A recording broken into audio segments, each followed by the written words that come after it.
And Kez, I'll film a little bit of that while I'm talking to you. What are you doing? You're just kind of hovering about. This is great, isn't it? So I can stand here and I've got hoopoes and Bertholot's pipits, spectacled warblers, Fuerteventura chats, kestrels. And yeah, so the shrike that was on top of this, I think it was the pylon.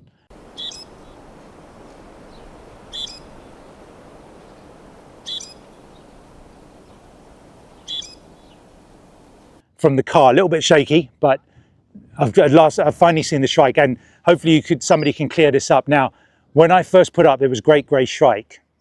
The first time I came here 2 years ago, somebody said in Fuerteventura they are southern grey shrikes.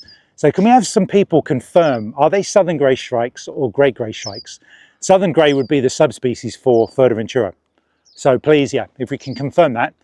But that's good. The only thing I'm missing so far from all the birds I've seen here in the past are the stone curlew. Spectacular photos of them by these houses down here, just on the side of the road. I saw them immediately. I mean, even though they are well camouflaged, they do stand out. Kez just landed on the arc.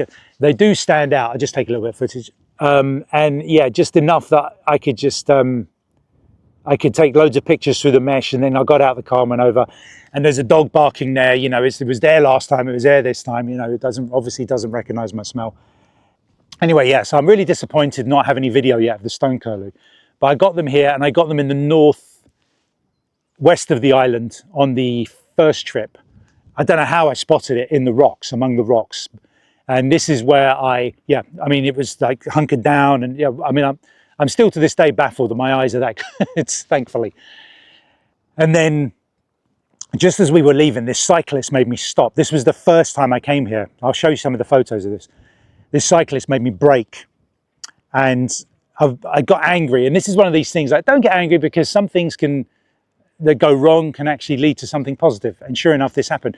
The fact that the cyclist made me brake and take 10 more seconds to get out of this turning was handy, because a shrike flew across the road as I turned out. I was like, oh, I know where that is. And this was the first time I'd seen one. So I followed it, and for the next sort of 3 or 4 trips round to that area, because we were staying in the north in Corralejo at the time, I was going to see these shrikes, and there was I think at least 4. There were some juveniles in there, and I got to catch them with food and coming in and out of the bush. Nice picture of a silhouetted sunset. I even got one in flight. I managed to sort of like set it up so I could, yeah, catch it taking off. So yeah, that was a magical experience, as well as that, having that stone curlew. I even got some flight ones, but it was distant, so it was a bit of a crop, but still sharp and still usable. So basically, yeah, we're still on the lookout for the stone curlew. And yeah, I mean, I think it was this tree we saw just before we left. We saw a hoopoe in. My wife was with me last night, and it was just sat there, and we could move around here without disturbing it. It was looking back at me. And then I saw, it might have been that tree over there. There was a dove in there, and I thought, that can't be a collared dove. It's just something about it. And I thought that must be a laughing dove, which I first saw in Morocco, and it was preening. I couldn't quite tell because it was all fluffed up after having a wash. But it was confirmed, because when I went down to the houses down here, there were 2 laughing dove walking around on the ledges and the windowsills. So yeah, definitely. I was trying to remember whether the dove I saw when I was here last year was a turtle dove, and they're here on this island, or whether they're laughing doves. So it is the laughing doves. And I've seen them, they're plentiful around the golf course. And then we went down to the Playa del Montoro for the final bit of the night, as well as the marina where the boat tours go out. And in the marina, there were some grey-leg geese.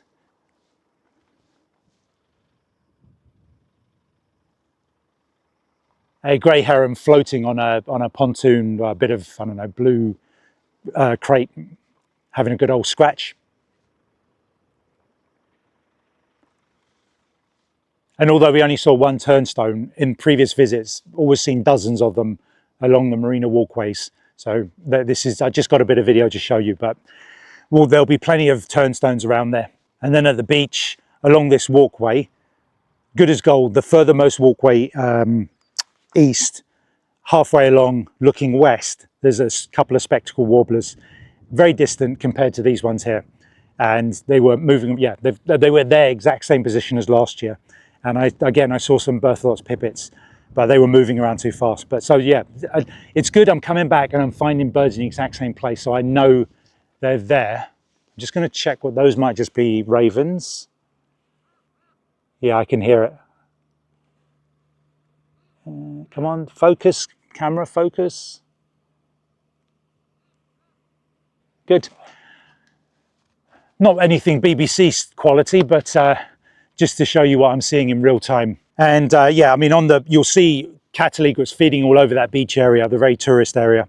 There are hedgehogs here because unfortunately on the way to the golf course this morning, I did see a dead one nearby our hotel. So yeah, look out for them. They are around, so that's not the greatest way to see it. New bird of the day.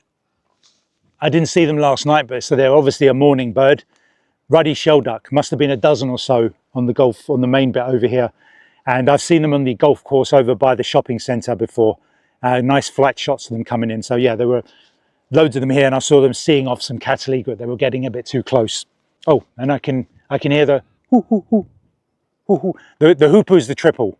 Hoo hoo hoo. If it's a triple, you know it's a hoopoo. And again, yeah, just to finish off this bit of the vlog today, loads of chats, loads of Fuerteventura chats.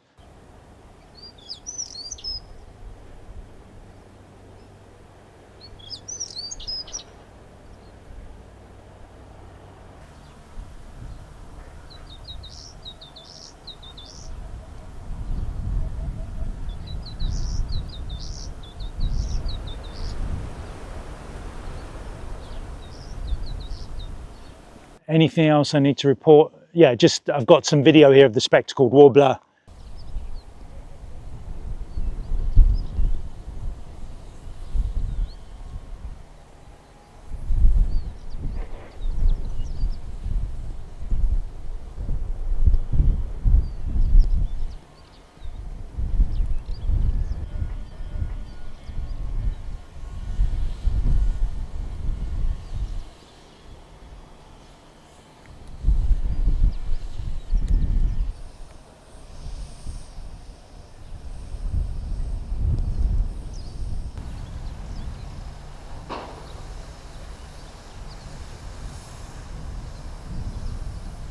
And yeah, I think that's, I mean, yeah, I didn't have any time to do this catch up yesterday.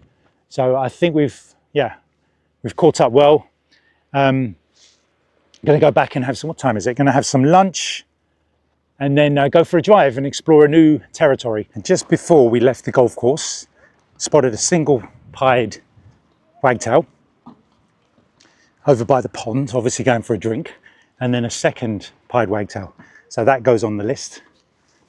So I've got to watch the shadows here.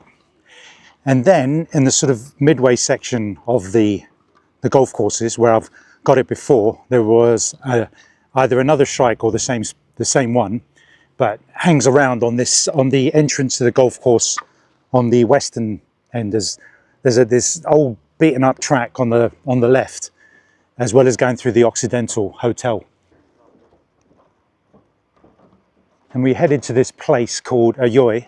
I don't know if that's how you pronounce it. I'm making the J silent. Just to see one of the villages on the west coast that we've never been to. And it comes up in a few places to look for birds. And no, it wasn't great for birds. What we did know when we pulled up into the car park, straight away you see these massive waves, like mental. I was like, my jaw was on the floor. It's just incredible to see. And I just couldn't wait to get on the beach. And these beaches over here, on this side of the island, are more volcanic. That kind of if you've ever been to, say, Lanzarote, this black grey sand, which is nice in its own way. I mean, if you get a beach like that, generally you're a bit disappointed because you want white sand, yellow sand, but it's still not, it's still nice to have it. But I just sat and filmed these waves, trying to. I must admit, the first one I saw was huge, and I was waiting for it to be recreated. And I kept filming, and just doing pans of the camera. But just these waves are incredible. And I went and stood in the water, and the water is cold, but when there are waves, it's a different kind of cold. It's almost like it churns up. There are no currents. It kind of churns up all of the warm and the cold water. And it just affects you different temperature wise. And these collar doves. Yeah, as soon as you stand still, they're all over you, thinking you're gonna drop some food. But yeah, I mean, I walked around this town. There was nothing there. There was just yellow-legged gulls and feral pigeons and a few collared doves. No birds at all. So don't get your hopes up coming over here. But on the way out of Oyoy, if that's how you pronounce it, I saw a bird on a wire. Luckily there was a pull-in, so I pulled in, braked, and as I suspected, it was another shrike. So pulled up underneath it. It didn't move. It was distant, so a lot of heat haze. And luckily I did, because there were other things going on. So I was concentrating on this shrike, and it flew away. And then my wife said, "What's that on the ground?" And I looked on the ground, and there were things moving around. Now the size and how sort of rotund they were, my brain just said, of course it's wood pigeons, isn't it? And I'm, wait a minute, there are no wood pigeons here in Fuerteventura. I mean, I'm just thinking as if I was in the UK. So quickly honed in on them, and they were the Barbary Partridge. So at first I thought there was 2 or 3, and then up to 5 running around on the ground. I thought maybe this is a chance I'll get one of those African hubaras, or the cream-coloured coursers, which have been abbreviated to CCC now. But no, but the Barbary Partridge, that's amazing, because I saw one on the north side of the Tindaya plains last time I was here. I didn't go into the plains, but just on the edge. And I was quite excited to see one. And my wife, who's not even a birder, and I was concentrating on this shrike, spotted 5. So brilliant, well done, Anna. So I wouldn't have even thought to, would I have seen it? Would I have scanned around? I don't know. I'm sure I would have. My eyesight's good, but they were well camouflaged on this bit of ground that looks like it belonged to a farm. And in the background, there was a kestrel jumping around on some pylons. I videoed it just for the record that it was there. So there's obviously, I mean, my wife kept saying, "What's that? What's that?" And it was feral pigeons. So there are lots of things going around that area. I think there's a bit of a farm around. So maybe if he sprinkled some seed somewhere, some crops, there's going to be some bird action. But yeah, maybe I did see Oyoy come up a few times on bird sight. So maybe you do have to stop and take your time to look for stuff. We did go up this one road, which was properly paved. That's why I did it. And I saw some Fuerteventura chats and something else, which is probably just a pipit or a chat, but I didn't get a good look at it, so it could have been anything. And then there's this pond we discovered by accident. I can't remember if it was I think it was the year before last, the first time we ever came here. We stopped at this mini market in an area that doesn't have a name as far as I can tell. And as I was standing outside walking around, 4 or 5 black-winged stilts. There was one nesting, and there was an adult with 2 juveniles in the water preening. An adult being flanked by 2 juveniles, which looked cool. And as I watched them, there were a couple of turnstone came out, which I haven't seen yet. So yeah, they made their way into the bushes at first, and eventually as we sat there, they came out and started wading. And as they came out wading, I did see things in between them as they walked past them. And I assumed first common sandpiper, but I couldn't see the white triangle bit on the shoulder, which tells me it's green sandpiper, even though the heat haze was really strong. And so that's another little tick, because I've already got the common sandpiper here. And what else? Yeah, as I reversed back to look at these ruddy shelduck and saw them chase something, and it was a common ring plover. So another little addition to the numbers. Again, this place doesn't have a name. I'll show you the map. And yeah, stop here for a drink or an ice cream and just stand on the side of hide yourself, because they are very jumpy down there. I noticed that. But there are a lot of ponds marked on the map, but when you get there, they're dried out. So this is one of the few that actually exists. Headed into La Pared to go and watch the sunset. We've never actually been in there before, into this town, even though it's close by the southern area of the island we've stayed in the last couple of times. So wanted to go check it out for the sunset, and it's an amazing spot. But just before we went in, we went into the road opposite, and we could smell the sort of farm smell. And because it was a paved road, I thought, I just want to see what's in here. Anything paved that's going inland, I want to have a look at, because it means it's an easier drive. And we drove in, smelled it, and then you could see these hundreds of goats behind a fence. And immediately, whenever you get some zoo or farm, you see the ruddy shelduck. Yeah, so there were a dozen or 16 in there feeding away, and in decent lighting because the sun was going down for a change. So yeah, when you come to this place, you're going to get your fill of shelduck.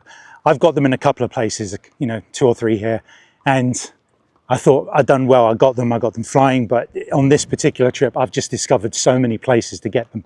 So coming home from La Pared, I showed my wife where I got stuck in the sand last year in the hire car, looking for the black-bellied sandgrouse, possibly the CCC and the African Hubara. And it was the Yandia Plains. Yeah, I'll go for Yandia, and then you can correct me if it's supposed to be Jandia. And went in there, got stuck in sand looking for just before I got stuck in the sand, I got the black-bellied sandgrouse. I don't know how I spotted them, but they were there. They did stick out even in the dunes. And I got a couple of pictures on the ground, and then they took off because they were very jumpy.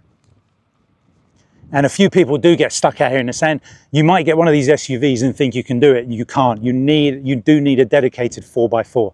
So I had to get towed out. Not my proudest moment, but it taught me not to go too far in next time, because I could have gone crazy. I thought I was staying on the gravel. I mean, if you look up on the dunes, there are drivable areas. You can see tire tracks, and there's bits that look a bit more solid. I thought I was sticking to them, but I must have just gone over a bit that had a bit too much sand, and I could not get out of it.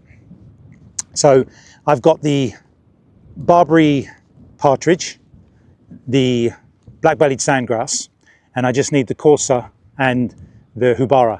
Now, I've been looking up on the Corsa and the Hubara. The Hubara, you have to actually know where to look exactly. So I read something on Facebook, some guy, he was told the location, he had to go and sit there for like 4 hours in the car, wait for them to appear from this bush and come out feeding. And apparently they are very jumpy, and you've got to get there before dawn. And the Corsa, similar sort of thing. There are a couple of locations here. You've got to be very lucky. You've got to be going out early doors and being very patient. And I can't do that with my wife. I don't want to, some of the tracks you have to go really far into some of these plains, which just takes the wrong kind of sharp rock and your tire is toast. So I'm just hoping that I have seen reports in the past of them wandering out into the road and stuff, and I'm probably going to be coming here for many years to come. So I don't want to get all the birds done in one hit. So one day I'll get a nice surprise of one just popping out of nowhere, and it will save me all the trouble of going off, because we were going to go to Corralejo today, but it's an hour and 40-minute drive north. It's very windy. And I thought to myself, I'll go into the Tindaya Plains and look for these grouses. And I just think, forget it. It's just for one bird, to think I've just been to Malaysia and got 150 species, Vietnam and Malaysia. I'm not going to be going off into these plains and getting into trouble over one bird. I'll eventually get it. Otherwise, if it goes a few years, I'll probably hire a guide or go on some sort of group thing where I have the patience to stake it out, and I can take food and water and do it properly. But I'm not going to get my knickers in a twist over these 2 birds. So